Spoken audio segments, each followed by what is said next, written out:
After a weekend-long family gathering, I returned to my small apartment in Seattle, completely exhausted. Everything seemed normal, at least until I opened my banking app to transfer money for the electric bill. My eyes went blurry at the number on the screen, $83.52. I checked it 3 times, then again, certain it wasn't a glitch or my tired eyes playing tricks. Just 2 days ago, I had over $9,000 in that account. I felt the blood drain from my body. My heart pounded like someone was knocking from inside my chest. With shaking hands, I immediately called the bank.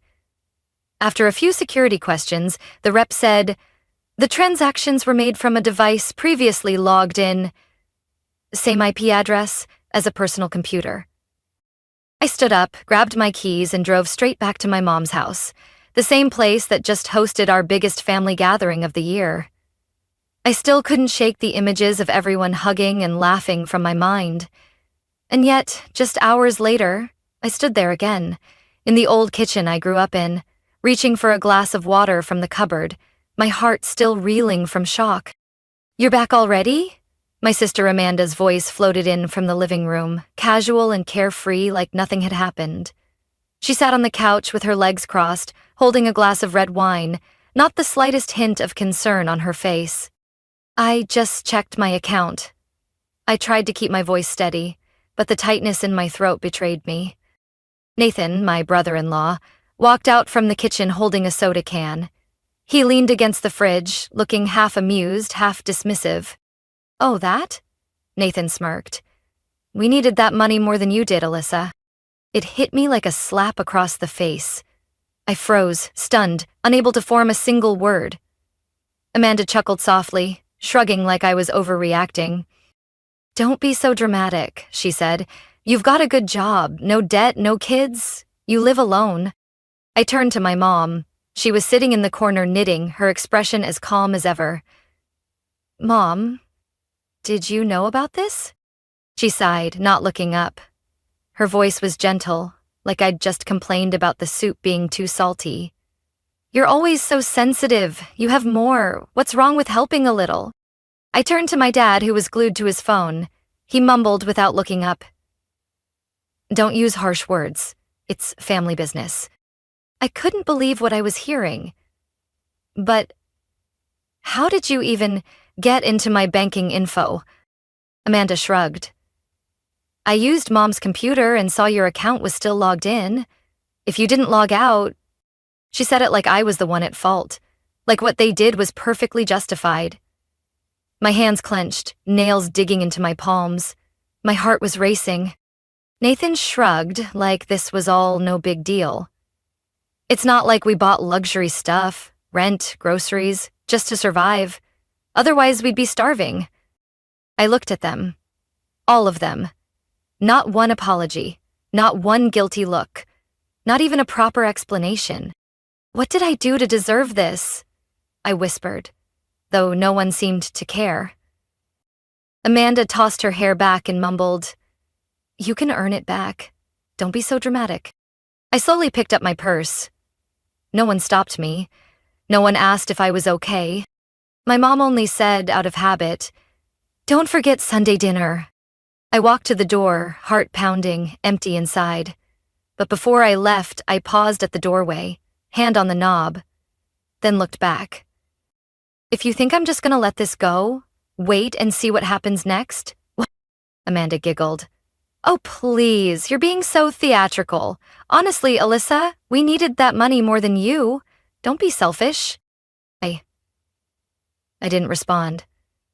Outside, it had started to rain, and inside me, another storm was quietly building. I drove through the rain, gripping the steering wheel until my knuckles turned white. The traffic light ahead was red, but my mind was spinning with every cold word I'd just heard. "We needed that money more than you." No remorse, no apology. It felt like a nightmare I couldn't wake up from. I didn't want to go home yet. I needed air, so I pulled into the parking lot near Green Lake Park, where I usually jog on Saturday mornings. I turned off the engine, sat in silence, and reopened the banking app. That number was still there, just as shameless and cold as Amanda's face. I couldn't say I was completely surprised. I had just hoped. When I was 27, I got hired as a marketing manager at a major pharmaceutical company. While I was still adjusting to the job and new life, Amanda called. "Hey, my phone got cut off. Can you spot me some cash?" I didn't think twice. They were family, right? Then came Nathan, unemployed for nearly 6 months. "Just need a few hundred to get by until I find something," he said. I stayed quiet. One year, for Haley's birthday, Amanda sent me a suggested gift list. The cheapest item was over $200. I wanted to say no, but then my mom called, her voice sweet. "You're not getting anything for your niece. She's so excited. You're better off than the rest of us." And just like that, I became the first person they called for money troubles. Amanda got a new car. I chipped in on the down payment. Nathan lost his wallet. I wired money that night. Mom's electric bill overdue. I dipped into savings. Every time, all they had to say was, "You're the most stable one in the family." They never once asked, "Are you doing okay?" Never stopped to think. I had days where I counted every dollar, skipped vacations, or put off buying things for myself. A few months ago, I turned down a vacation with my best friend because I used that money to help Nathan with rent. Amanda, they said it like a compliment, but now I realize it wasn't gratitude. It was an unspoken declaration, "It's your job." The rain kept falling. I turned on the radio, hoping the noise would calm the ache in my chest. But nothing could soothe the feeling of being seen as a tool. Not a daughter, not a sister, just a credit card with a heartbeat. My phone buzzed. A text from Mom. "Amanda said you're upset about the money. Don't make a big deal, sweetheart. We're family." Family. Why did that word feel so heavy now? I used to think if I just stayed patient, generous enough, they would realize. Maybe say thank you, or at least ask how I was. But they never did. Because in their eyes, I didn't need help. And the one who doesn't need help is expected to help everyone else. I took a deep breath and opened my notes app. Every payment I ever made, every late-night call, every time I denied myself for them, I started writing it all down. Not to ask for it back, but so I'd never forget. Never let myself be put in that position again. The rain began to ease. Pale sunlight peeked through the gray clouds. I sat up straight, hands on the wheel. This time, I wasn't looking back. That night, I returned to my apartment, still reeling from Nathan's words echoing in my mind. "We needed that money more than you." No apology, no explanation, just pure, unbelievable entitlement. But what truly kept me up wasn't the lost money. It was the family's complete indifference in the face of it. I couldn't let it go, and I didn't plan to.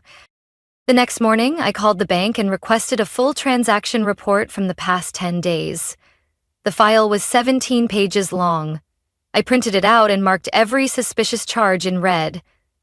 One anonymous transaction caught my eye. Almost $2,800 from an IP address.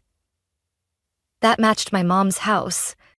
Yes, I'd used a computer there before, but never logged into my bank account and just left it open. I had only checked email and my calendar. Someone in that house had accessed it, remembered my info, and waited for the right moment. That weekend, I returned to Mom's house like it was a casual visit. The roast smelled the same as always, but the air was thick with tension. Amanda sat at the head of the table, avoiding my eyes.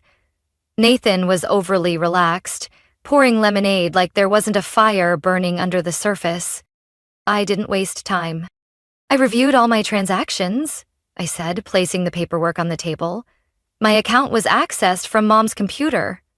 I was here that day, yes, but I didn't log into my bank. So, who took the info?" No one answered. My mom kept her head down, picking at her salad like I'd just asked about the weather. Dad sat in silence behind his open newspaper. Only Amanda spoke, her voice small but laced with sarcasm. "You left it logged in. It's not like we hacked into anything." I looked straight at her. "So you admit it? Amanda shrugged. I just saw it open. You didn't lock it, and it's not like it's the first time you helped. I didn't agree to this time. Nathan set his glass down with a soft clink. You're always so dramatic. This isn't stealing, it's helping each other. It's family. No, I said firmly. Helping is when someone asks and the other agrees. This was taking, without asking. My mom finally looked up, her voice gentle like she was explaining something to a stubborn child. Elisa, you live alone, have a good job, no burdens. Amanda's raising a child, Nathan's still figuring things out. Family is about sharing. And sharing means quietly draining my entire savings? My voice began to tremble, not from anger, but from pain. My dad folded his newspaper and looked up, visibly annoyed. Don't be so harsh. You've always been the strongest one in this family. You know no one else could handle it, so everyone trusted you. Trusted me? I let out a dry laugh. Stealing personal information and emptying my account? That's what you call trust? Why not just call it what it is, taking advantage? Amanda slammed her hand on the table, the first time she lost her cool. We didn't splurge on anything. It was for rent, medication for Haley, car repairs. I'm exhausted. You're exhausted? What about me? I looked at each person in that room, the people I once called family. I was exhausted too. When I worked 60 hours a week to pay off your debt, when I canceled my vacation just to keep Nathan from getting evicted, when I ate instant noodles for 3 weeks to help Mom pay the utility bill, I'd been tired for a long time. But I never complained, because I thought I was doing the right thing, but clearly all I did was enable everyone's selfishness. No one said a word. Only the ticking of the kitchen clock filled the silence. I stood up, grabbed the folder and my purse. Before leaving the room, I paused and looked at Mom. If this is how you treat the only person who never asked for a single cent, don't be surprised when I start taking back what I deserve. Nathan let out a mocking laugh. What are you gonna do, Alyssa? Call the cops? I looked him straight in the eye, my gaze steady. Just wait and see. Then, I walked out of the house I once called home. For the first time, without a trace of regret. Only a rising sense of resolve in my chest. I got home just as dusk settled over Seattle. The air felt thicker than usual, heavy with the fury still brewing inside me. I sat at my desk, opened my laptop, and pulled out a file folder. I had kept receipts, messages, transfers, email confirmations, even screenshots from years ago. Not because I was paranoid, but because I knew, someday, my quiet sacrifices would need proof. I began organizing everything. From the very first payment, $92.50 for Amanda's phone bill 3 years ago, to the biggest one, $3,200 wired to Nathan for an urgent issue. I had full bank statements, email confirmations. Over 3 nights, I built a spreadsheet, categorizing each expense. I color-coded everything. Green for medical, yellow for living expenses, red for the ones with no justification. Like the $1,350 Nathan spent on a gaming console last Black Friday. I remembered it clearly because I had to skip a winter trip with coworkers just to make my insurance payment. On Monday morning, I went to the Financial Crimes Division downtown, bringing all the printed documents, a USB with the spreadsheet, and a completed complaint form. A young officer named Harper took my case. She flipped through each page, nodding as she read. We'll begin a preliminary investigation under financial fraud and unauthorized access to personal information. Do you have names of the individuals involved? I do, I said, handing her the list. Amanda Walker, Nathan Walker, Donna Grant, my mother, Paul Grant, my father. I left the precinct under gray skies, but with a flicker of light inside me. Not because I wanted them punished, but because I finally stopped staying silent. 2 weeks later, on a Thursday afternoon, I was in a Zoom meeting when an unknown number called. I muted the call and stepped onto my balcony to answer. It was Harper. Ms. Alyssa, we've completed the preliminary investigation. We have sufficient grounds to move forward. The investigative unit will visit the individual's residences today. I froze. It wasn't satisfaction I felt, more like relief. After all these years, someone finally saw what I had endured. That night, while I was preparing dinner, my phone rang non-stop. First Mom, then Amanda, then Nathan. I didn't pick up. The texts started pouring in after, "Call your mother now."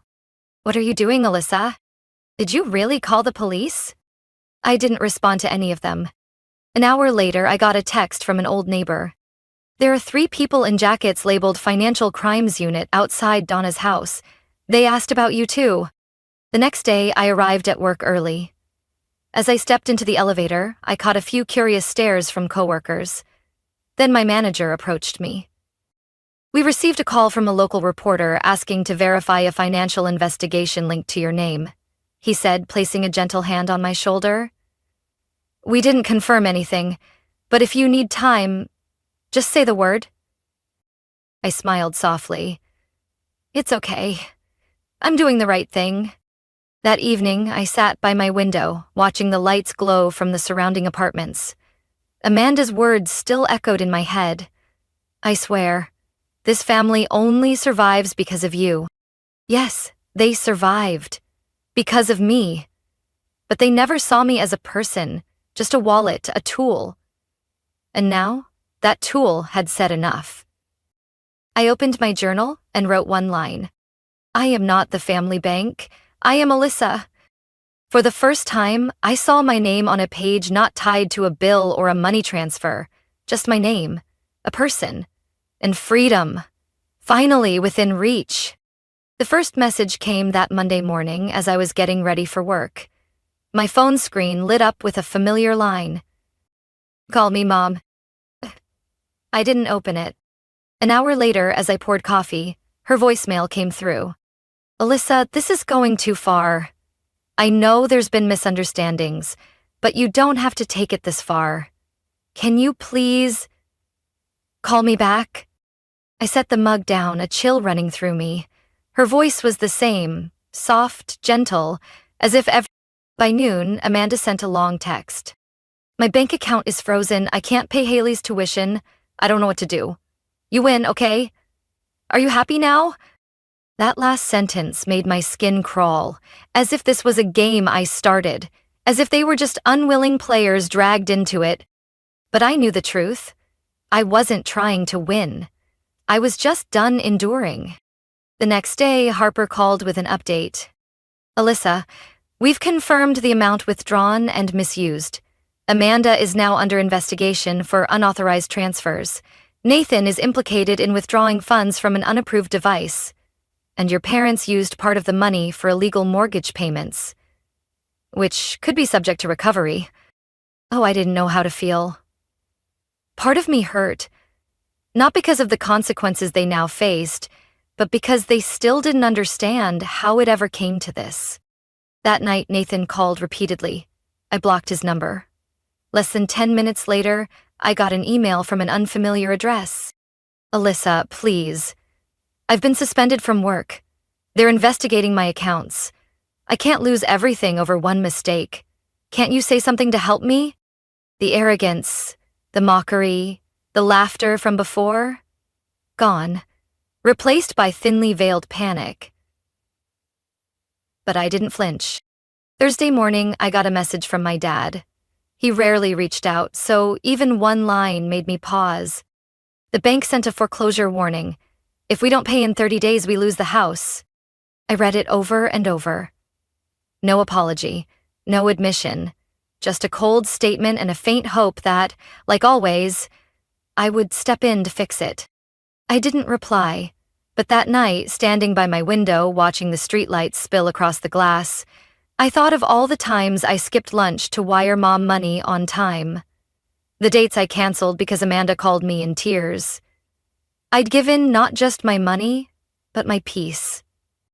This time, I wasn't going back. That weekend, I drove toward the Edmonds shoreline, a place where Dad and I used to go fishing every summer when I was little. No one knew where I was, no one asked how I was doing. The same people who called me their lifeline now only reached out to salvage the damage they caused. Mid-afternoon, my phone lit up again. A message from Mom. "Alyssa, I'm begging you. I know I was wrong, but if we lose the house, I don't know how I'll survive. Please, don't abandon me." I stared at the screen for a long time. That message made my chest tighten. But not from guilt. From the realization that even now, she was thinking about the house, not me. No one asked if I was okay. I set my phone down and stepped onto the sand, letting the ocean breeze blow away the heaviness in my chest. I knew I had entered the hardest part. The part where they'd call me cruel, ungrateful, even destructive. But also the part where I was no longer expected to carry what was never mine to hold. I looked out at the vast water. For the first time in years, I wasn't thinking about bills, money requests, or late-night calls. I was thinking about me, and the peace I was finally starting to feel, piece by piece. 3 weeks later, I filed for an extended leave of absence. Without telling anyone, I packed everything neatly into a rented car and left Seattle on a gloomy Wednesday morning, driving across the state like I was shedding the old skin of a woman smothered by unreasonable expectations. I arrived in Boulder, Colorado, a small town I had passed through years ago on a work trip. Back then, I only had a few hours to wander around the downtown area, sip coffee in a cozy cafe with soft jazz and warm yellow lights, but the calm I felt that day stuck with me. Now, it became the place I chose to begin again. I rented a small studio apartment overlooking the mountains. White walls, big windows catching the morning light. Within days, I bought a new desk, filled vases with fresh flowers, and for the first time in years, I didn't have to clear space for someone else's needs. I changed my number, told my company I'd be working remotely for an indefinite period, and strangely enough, once I stopped being drained by my family, my energy returned. I slept better, ate regularly, and when I sat at my desk, my mind felt clearer than ever. Just 2 weeks after settling in Boulder, my boss, Julian, called. "Alyssa, I just reviewed your new strategy plan. It's brilliant. Have you considered taking over as regional coordinator for the entire West Coast?" I paused for a moment.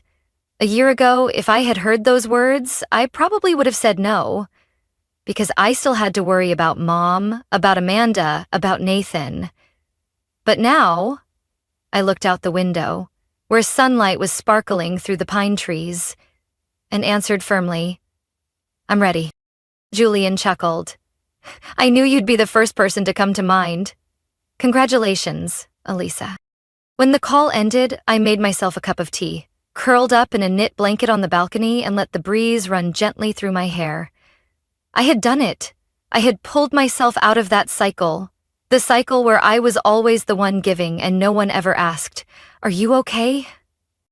No more late-night messages, no more desperate calls like, "It's just a loan, I'll pay you back by the end of the month."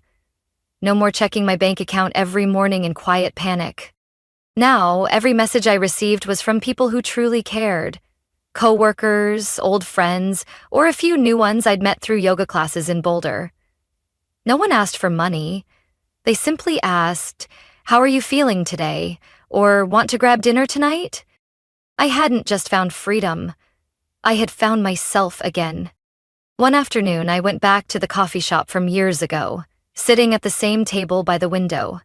The shop owner still remembered me, faintly. "You've been here before, haven't you? Weren't you the one who asked about the jazz track I was playing that day?" I laughed. "That was me, and now I live here." He pointed outside the window. "This place heals a lot of people." I nodded. There was nothing more that needed to be said. That night, I wrote in my journal. I spent my youth guarding a door for a family that never wanted to come in to see me, only to take what was inside. Now, I've locked that door, and I'm keeping the key for myself. This new life wasn't loud. There were no cheers, but it was quiet, and to me, that was the most luxurious thing I had ever owned. Didn't know what the future held. I didn't know if Amanda might call one day, her voice trembling. But I knew one thing. I wasn't going back. Not because I didn't love them, but because I'd learned to love myself first. One crisp fall morning, as I watered the plants on my balcony, my phone pinged with a new email. I didn't look right away, but a few minutes later, sipping my tea, I opened my inbox and paused at an unfamiliar name. Melanie Carter. It took me a few seconds to place her. Melanie was Amanda's cousin-in-law, someone I had only seen briefly at a couple family gatherings, a quiet girl who always stayed in the background and never spoke up. I hadn't even known she had my email. The subject line read, "Thank you, Alyssa." Curious, I opened it. "You probably don't remember me well. I'm Melanie, Aunt Grace's daughter. Amanda once asked me to babysit Haley one summer, and you drove me home after Haley's birthday party." I stayed silent for years, thinking I didn't have the right to speak up. But after learning what you did, how you stood up, how you drew a line, I couldn't not send this message. I sat frozen. Every word she wrote felt like a drop falling into the still pond inside me. I was stuck in a similar cycle. My family always said I was luckier, so I had to give more. I worked 3 jobs at once and still had to send money home for my mom, for my brother. And when I tried to say no, they called me ungrateful and selfish. But after hearing what you did, how you chose yourself, it felt like someone lit a path I didn't know existed. You helped me realize that saying no isn't cruel. It's self-protection. It's preserving the most precious thing, yourself. I sat there quietly, hands wrapped around a now cold cup of tea. Outside, the wind rustled golden maple leaves, sending a few tumbling gently to the ground. But inside me, something had quietly begun to bloom. It wasn't pride. It wasn't vindication. It was the feeling of being seen, of being understood. Melanie wasn't the first person to say something like this. A few weeks earlier, an old college friend had texted me, after reading a few lines I shared on my personal blog. "I used to think you were just really strong, like you didn't need anyone. But now I get it. You were so strong that everyone assumed you'd be fine, no matter what." I had read that line over and over again. Because for years, I never asked to be heard. I stayed quiet, held it all in, but no one had ever taught me that kindness doesn't mean letting people cross your boundaries. That night, I sat down at my desk, opened my laptop, and typed a reply to Melanie. I never imagined what I did would inspire someone like that. "Thank you for having the courage to share. I know that's not easy. But I want you to remember, you're not alone. You're not selfish. You're just learning to love yourself the right way. And there's nothing wrong with that." I hit send, and in that moment, something became crystal clear. I used to think I had lost my family, but the truth was, I was redefining it. From people who love without conditions, who give without expectation, and who respect others as full human beings. The next morning, when I pulled back the curtains, sunlight poured into the room like a gentle blessing. I took a deep breath, feeling nothing heavy on my chest anymore. I was no longer the old Alyssa, the girl who always stepped aside, who always stayed quiet for fear of upsetting others. Now, I was Alyssa who knew how to say enough, who knew when to walk away when someone didn't value her. And the most beautiful part? I wasn't alone. Because out there, somewhere, people like Melanie were finding the courage to step out of the shadows. And if my journey could light even a small part of their path, then every bit of pain I had endured was worth it. On Sunday afternoon, I strolled down the cobblestone path that led to the nearby park, where the maple trees were changing leaf by leaf, from green to gold to fiery red. A little girl rode her bike, hair flying in the wind, while her mother ran behind her, laughing and calling, "Slow down, sweetheart." I paused for a moment, holding a paper cup of coffee, watching them like a scene from a living painting. That image stirred something in me, something I had lost in recent years, a sense of lightness. I used to think I had to do everything to make my family proud. I worked tirelessly, saved every penny, gave up vacations, small dreams, just to earn a good daughter label or a nod of approval from my mother. But they never stopped to ask, was I tired? Did I need someone to listen? They just needed me to be strong. And when I stopped, when I stood up and said no, they called me ungrateful. I used to fear that. I feared being seen as selfish, feared losing the blood ties I fought so hard to preserve. But now that the dust had settled, now that the midnight calls and circular blame had gone quiet, I realized something so simple. It hurt. I didn't lose my family. I had just found myself. And that person, the Alyssa I am today, no longer lives to please anyone but herself. I started doing the little things I once put off. I learned how to cook risotto, my favorite dish that I never had time for. I bought a bright red dress, the kind I used to think was too much for the office. I signed up for a Saturday pottery class, just because the feeling of clay in my hands made me feel alive. I reorganized my apartment, hung a giant abstract painting in the living room, not because it matched. One day, I received a postcard from Kelly, a former coworker who had moved to Italy. On the back, in neat handwriting, it read, "You showed me what it means to set boundaries without guilt. Because of you, I finally had the courage to move to Rome. Something I've dreamed of since I was 20 but never dared to do. Thank you, Alyssa." I placed the postcard on my desk, among the small things that carried big meaning. A stone I picked up on my first hike in Colorado, a jar of dried flowers, and the leather journal I was still writing in. They were all tiny pieces of me. An Alyssa who no longer lived to prove anything to anyone. I no longer hoped for my family to understand. I didn't wait for an apology call from Amanda or a surprise message from my mom. Maybe one day they'd look back and understand, or maybe not. And either way, that's okay. I used to think love meant holding on tightly. Now I know sometimes love means letting go, letting yourself and others be accountable for their own choices. When you stop trying to be so kind that you erase your own limits, you'll realize the people who truly value you will never ask you to burn out for them. I still remember a quote from some writer, "You don't have to set yourself on fire to keep others warm." And when I stopped burning for their expectations, I realized the warmest light doesn't come from sacrifice. It comes from the peace of living true to who you are. On that leaf-strewn path, I walked slowly. No rush, no escape, no. Alyssa's story is a powerful reminder that you are not obligated to sacrifice yourself just to preserve a relationship labeled family when it lacks respect. When you set boundaries and choose yourself, you're not being selfish. You're living truthfully. Not everyone will understand that, but the peace you find will be worth it. Because sometimes, walking away from family isn't a loss. It's the first step toward reclaiming your true self and your real worth. What do you think about Elisa's choice? Was she right to put herself before family obligations? Share your thoughts in the comments below. And don't forget to follow the channel for more heartfelt, real-life stories.